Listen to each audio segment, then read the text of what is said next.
Yes, I am pro-government, but I need to explain myself. Most people in the Linux community are highly suspicious of the government, and rightly so. There's a whole lot of fishy stuff going on. There's wiretapping with the aid of major telecommunications providers. There's also things like backdoors into your major operating systems. I live in the United States, so that's the government that I'm going to be talking about in this video, but those sorts of things are also going on in other countries. But in this video, I wanted to give a positive take on the government. I kind of wanted to flip the script a little bit and answer the question, okay, so we don't like how the government currently is. What would it have to be like for us to like the government? What would it take for us to be happy? Is that even possible? And I think the answer to that question is yes, it is possible. But for that to be possible, God has to define the roles that the government should have. But I'll get to that later in the video. I'm going to go back to the founding of the United States of America to kind of get a perspective on the situation. I'm not saying we should have a government the same way they did back then. I'm not saying it should look the exact same with all the exact same laws as it did back then.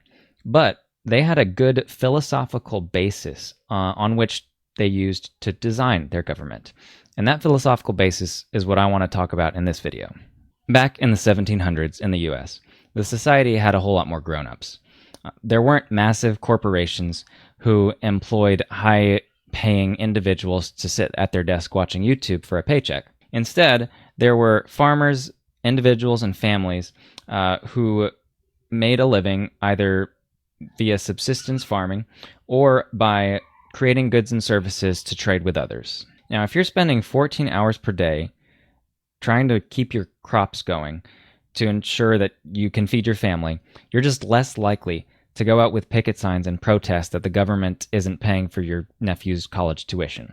Whenever culture degrades the way it has today, producing more and more individuals who have never really had to have personal responsibility, the government just tends to step in and act more like elementary school leadership, where everyone has to stand in line, walk single file, raise their hands when they speak, etc. There's another difference between the societies and the cultures, and that's the government's view of themselves.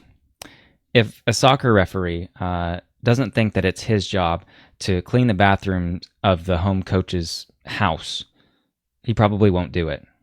Similarly, if the government doesn't think it's their job to pay for the food stamps of the town prostitute, they probably won't do it either. But the government didn't do it because there were some areas that the government had authority over and some areas that the government didn't have authority over. In other words, the government had limits and they knew what they were. At the founding of the country, the majority of people were Christians.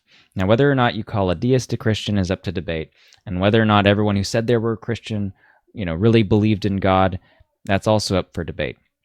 But the fact that the most commonly quoted book by the founders was the book of Deuteronomy, which is in the Bible, indicated that for their rhetoric to have any amount of influence at all, it had to be based on Christian doctrine. The commonly held position was that there was a higher power, God, who was a higher authority than the government.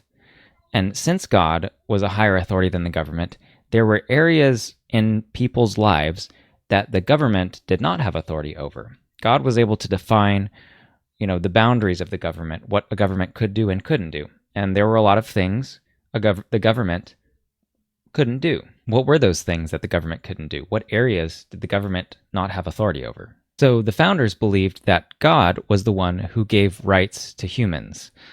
Now, by the way, if someone were to come up to you and say, the government gave us the right to life, liberty, and the pursuit of happiness, you should respond by saying, no, I already had that right. God gave it to me. Rights originate from God. All governments can do is acknowledge them or infringe upon them. So knowing there were areas of life that the government could not step over into, some concerned founders proposed the Bill of Rights, and that manifested themselves as the first 10 amendments of the U.S. Constitution. They attempted to define and acknowledge rights that were given by God that the government was not allowed to infringe on. Those included things like the right to free speech, the right to peaceful assembly, the right to carry guns, and so on. Now, what does all of that have to do with today? Well, today, with governments being increasingly more involved in the economy, education, healthcare, uh, we need to ask the questions that the founders would have asked. And that is this the proper role for the government? The issue isn't really about how well the government does those roles, performs those jobs.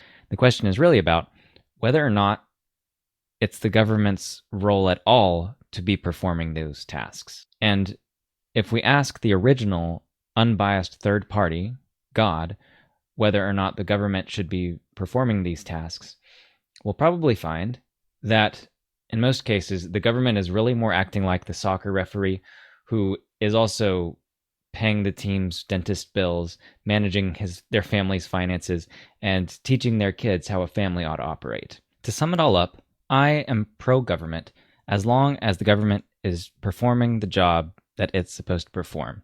As long as the government stays in the lanes that God gave to it, I am in full support of the government. Now, is there anything I can do to change the government today and how it operates? Not really, not much. But what I can do is hopefully give you the perspective of recognizing the triune God of the Bible as being authoritative over the government.